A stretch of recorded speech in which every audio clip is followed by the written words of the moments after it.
नमस्कार, आदाब, सत श्री अकाल, गुड मॉर्निंग दोस्तों। जीएस वाले भैया आपका हार्दिक स्वागत है, अभिनंदन करते हैं। तो दोस्तों हम लोग यहाँ पर जीएस की फुल प्रिपरेशन कराते हैं जो किसी भी एग्जाम के लिए काफ़ी हेल्पफुल होती है।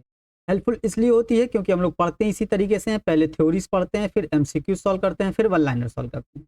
और अमूमन जो लोग तैयारी करते हैं वो इन सब चीज़ों को फॉलो नहीं करते हैं, इसीलिए उनको काफ़ी समय लग जाता है सिलेक्शन लेने के लिए। तो दोस्तों हम लोग यहाँ पर पॉलिटी का सेक्शन पढ़ रहे थे। पॉलिटी में हम लोग भाग 6 पढ़ रहे थे। भाग 6 में हम लोग राज्य पढ़ रहे थे और राज्य में हम लोग कार्यपालिका पढ़ चुके थे, राज्यपाल पढ़ चुके थे। दोस्तों अगर आप लोगों ने नहीं पढ़ा होगा तो जाके इस पिछले सेशन जरूर देखिएगा, बहुत अच्छे से समझाया गया है।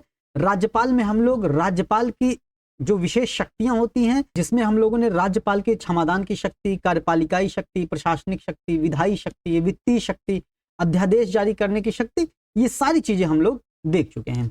अब हम लोगों की आज की बारी है मंत्रिपरिषद, महाधिवक्ता और सरकारी कार्य का संचालन पढ़ने की, ठीक है। और आज हम लोगों का भाग 6 का अध्याय 2 कंप्लीट हो जाएगा। फिर कल से हम लोग पढ़ेंगे राज्य का विधानमंडल दोस्तों, ठीक है।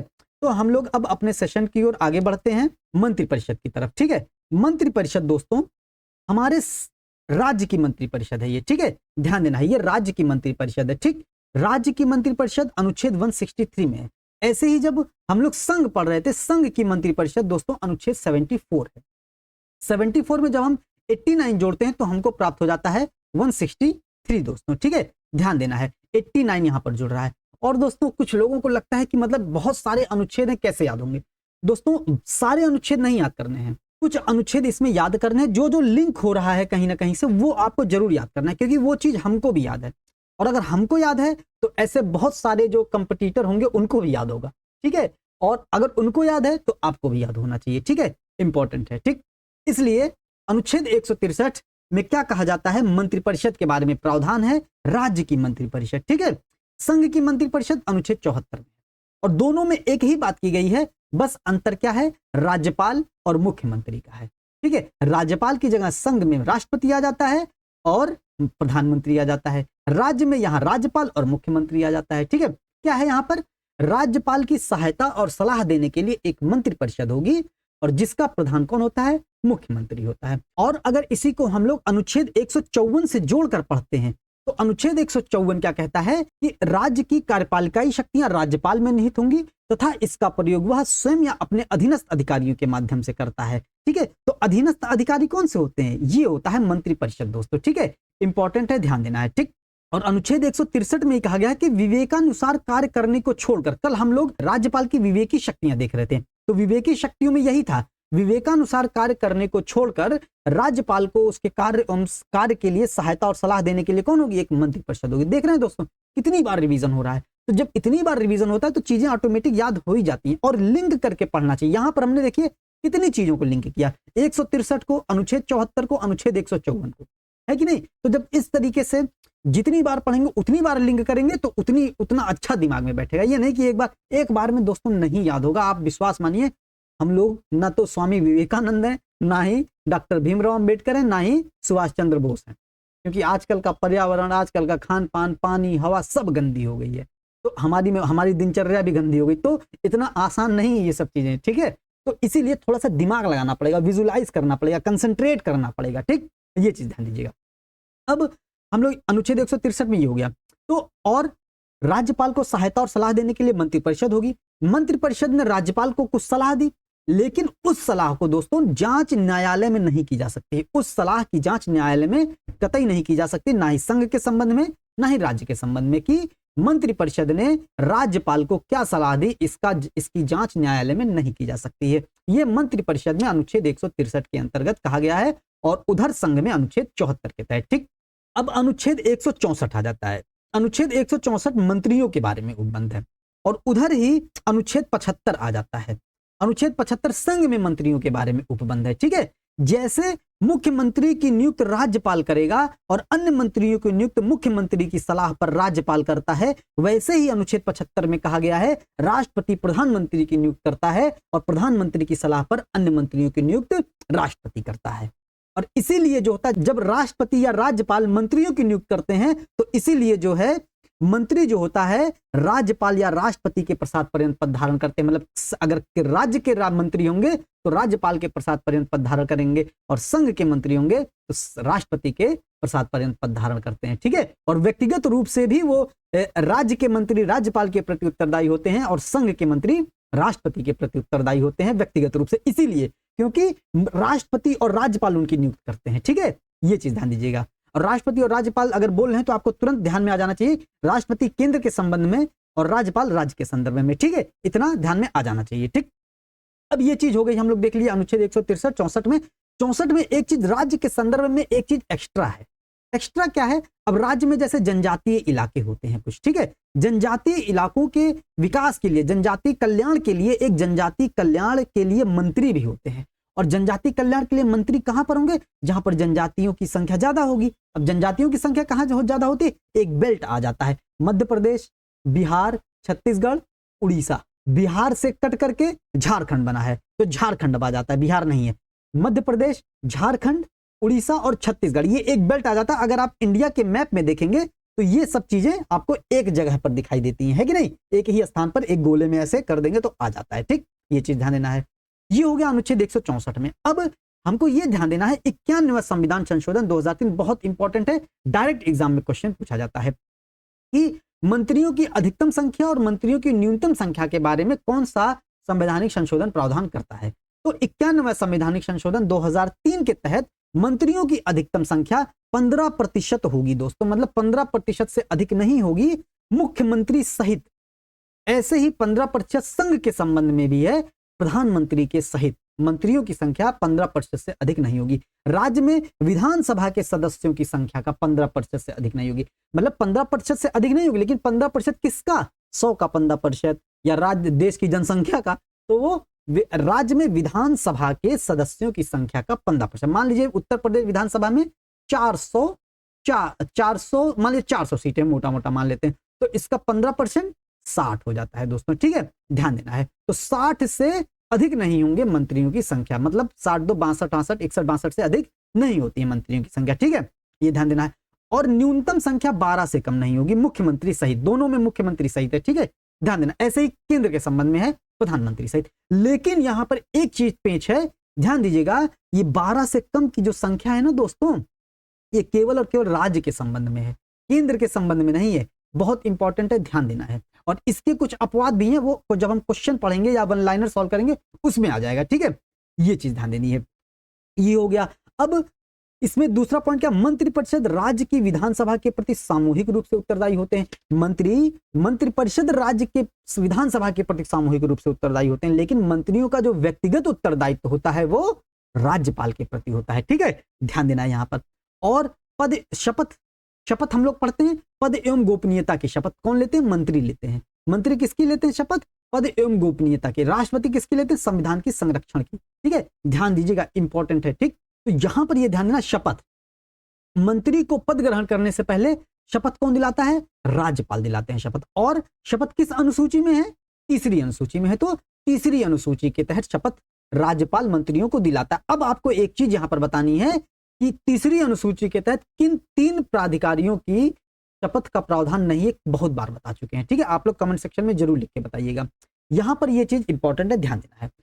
अगर कोई मंत्री 6 महीने लगातार विधानमंडल का सदस्य नहीं है, मान लीजिए कोई व्यक्ति है, उसको मंत्री बना दिया गया है कि किसी विभाग का मंत्री है, मान लीजिए उसने लोकसभा का चुनाव था, जीता नहीं था या हार गया था या कुछ भी था, चुनाव में खड़ा ही नहीं हुआ था, किसी भी व्यक्ति को भारत में मंत्री बनाया जा सकता है अधिकतम 6 महीने तक, ठीक है। अगर किसी भी व्यक्ति को मंत्री बना दिया गया है किसी भी विभाग का, मंत्रालय का, तो वो अधिकतम 6 महीने तक विधानमंडल का अगर सदस्यता नहीं ग्रहण कर लेता है तो 6 माह के बाद उसकी मंत्री पद समाप्त हो जाता है दोस्तों, ठीक है।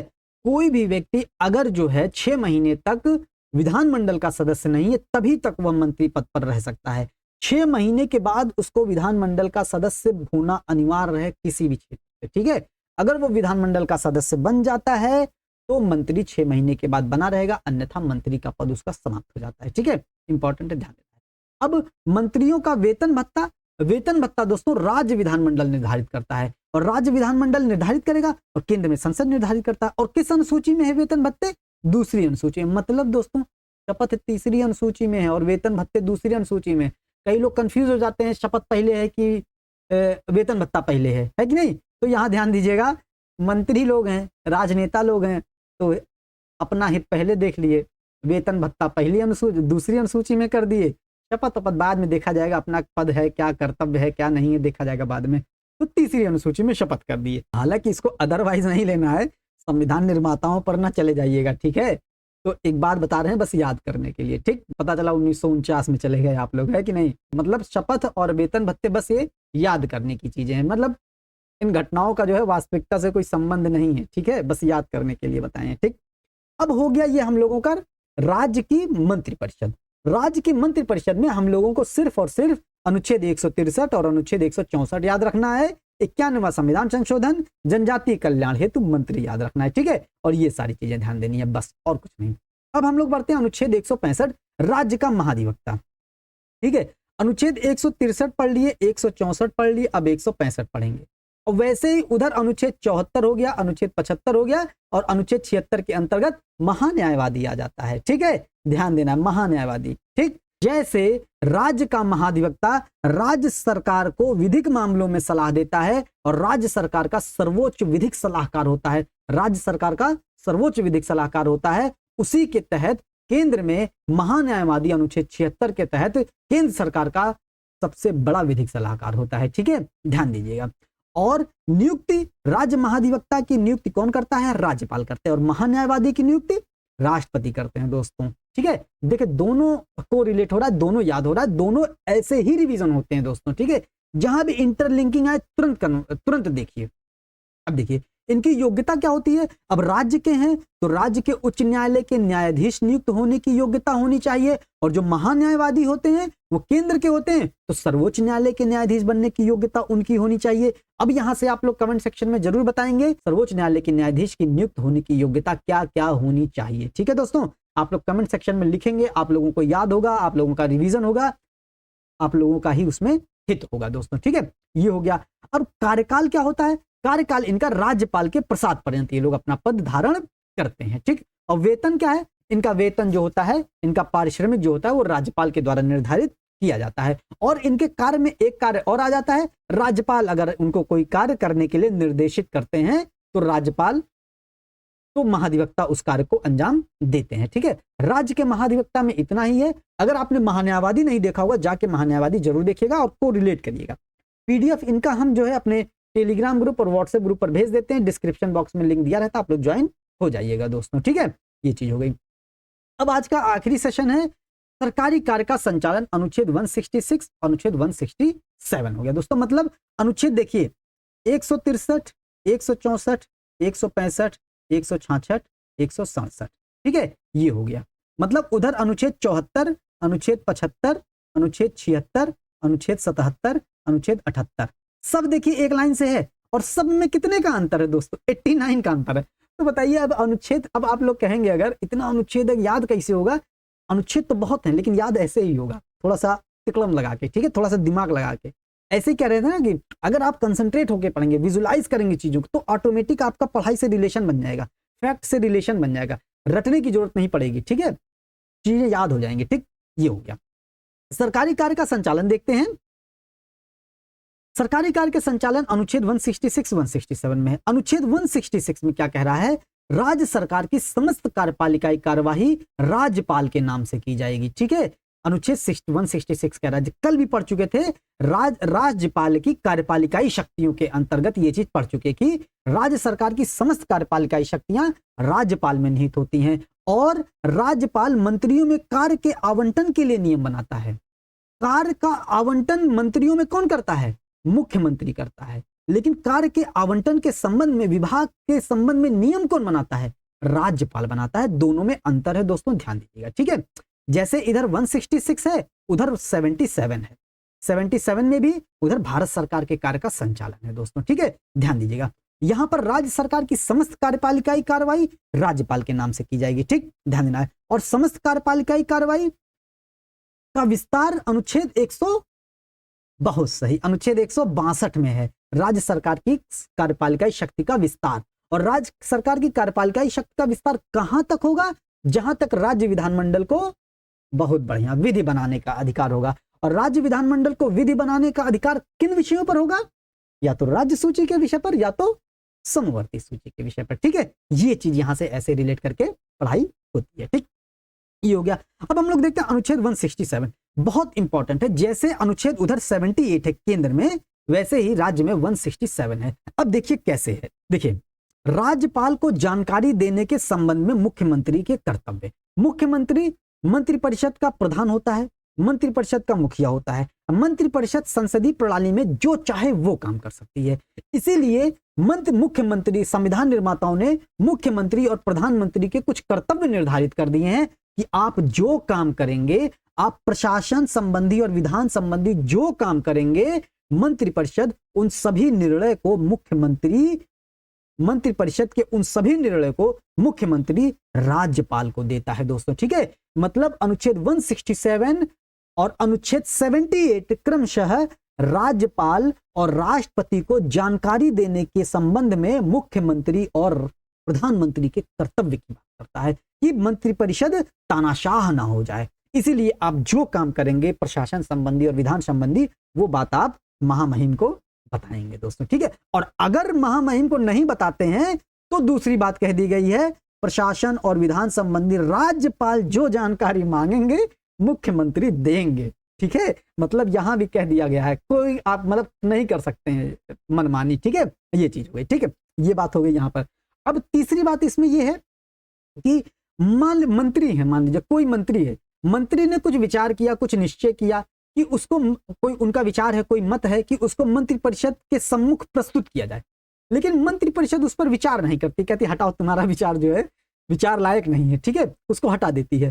तो अगर मंत्रिपरिषद किसी मंत्री के विचार को, किसी मंत्री के विनिश्चय को विचार नहीं करती है, तो राज्यपाल मंत्रिपरिषद के समक्ष विचार के लिए मुख्यमंत्री से रखवाता है दोस्तों। ठीक है, मतलब राज्यपाल मुख्यमंत्री से अपेक्षा करते हैं कि मंत्री के उस विचार को, मंत्री के उस निश्चय को मंत्रिपरिषद के सम्मुख प्रस्तुत किया जाए दोस्तों। ठीक है, ये चीज ध्यान रखनी है। ठीक है, तो दोस्तों आप लोगों का आज का सेशन यहीं तक होगा। आज हम लोगों ने मतलब सरकारी कार्य का संचालन, महाधिवक्ता और राज्य की मंत्रिपरिषद पूरी बहुत अच्छे से पढ़ लिया है दोस्तों। ठीक है, मतलब हम लोगों ने दोस्तों क्या क्या पढ़ लिया है, राज्यपाल पढ़ लिया, मतलब साधारण में तो अनुच्छेद 152 था, कुछ करना ही नहीं है।